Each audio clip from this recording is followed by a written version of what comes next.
और किस वक्त की बड़ी खबर का करते हैं। कनाडा में सुक्खा के मर्डर का मामला, जिसमें लॉरेंस बिश्नोई गैंग ने जिम्मेदारी ली है। सुक्खा के मर्डर की जिम्मेदारी और कोई नहीं बल्कि लॉरेंस बिश्नोई गैंग ने ली है।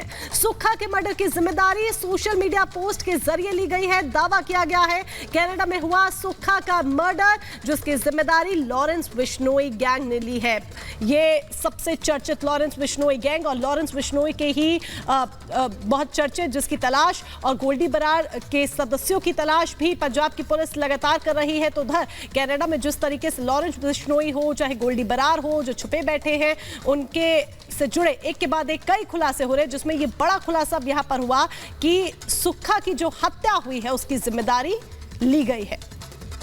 तो लॉरेंस गैंग ने बाकायदा एक पोस्ट सोशल मीडिया पर, लंबी चौड़ी पोस्ट यहां पर शेयर की गई है। हाजी संत श्री कौल राम राम सोरैया नू, ये सब कुछ लिखते हुए लिखा है कि जो बम्बीहा ग्रुप का इंचार्ज बना फिरता था सुक्खा दुनेके, उसका मर्डर कनाडा के विनिपेग सिटी में हुआ है, जिसकी जिम्मेदारी लॉरेंस बिश्नोई ग्रुप लेता है।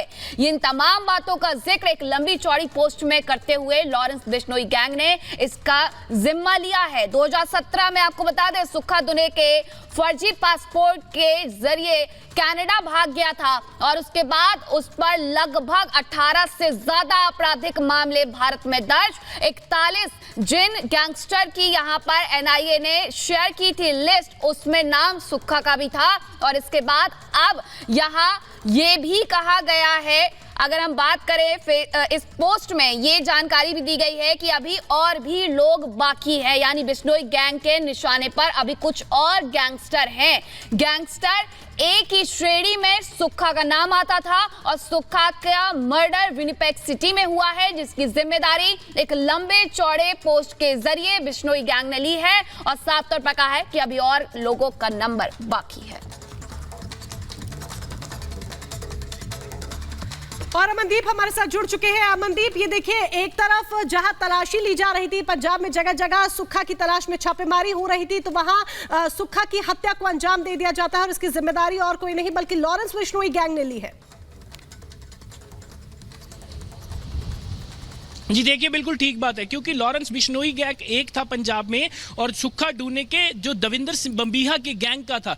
दविंदर बम्बीहा और लॉरेंस बिश्नोई गैंग की लगातार आपस में टकरार चल रहा था। जब वो पंजाब में थे तब भी, जब लॉरेंस बिश्नोई जेल में चला गया तब भी, जब गोल्डी बरार कनाडा में चला गया तब भी, जब दविंदर बम्बीहा मारा गया उसके बाद भी, और सुक्खा दुनेके जब कनाडा चला गया 2017 में तब भी, क्योंकि इनकी गैंग की राइवलरी का शिकार हुए थे सिद्धू मूसेवाला। जो लॉरेंस बिश्नोई ग्रुप ने जब सिद्धू मूसेवाले का कत्ल किया था तो वो भी एक गैंग वॉर के तहत ही किया था, और इसी गैंग वॉर के तहत अब लॉरेंस बिश्नोई के जो गुर्गे हैं वो कनाडा तक पहुंच जाते हैं और कनाडा में जाकर के सुक्खा दुनेको के गोली मार देते हैं विनिपेग में। और एक नहीं, दो नहीं, 15 से 20 गोलियां चलाई जाती हैं। दो लड़के, जानकारी जो सामने आ रही है, 2 लड़के काली गाड़ी में आते हैं, सुक्खा दुनेको को गोलियां चलाते हैं, उसको मारते हैं और वहां से फरार हो जाते हैं। ये एक गैंग वॉर का नतीजा था, इसीलिए 15 से 20 गोलियां चलाएगी। लॉरेंस बिश्नोई जो कि जेल में है, गोल्डी बरार जो कि कनाडा में बैठा है, और गोल्डी बरार की लोकेशंस को पंजाब में आज सर्च किया गया। लगभग 1000 लोकेशन,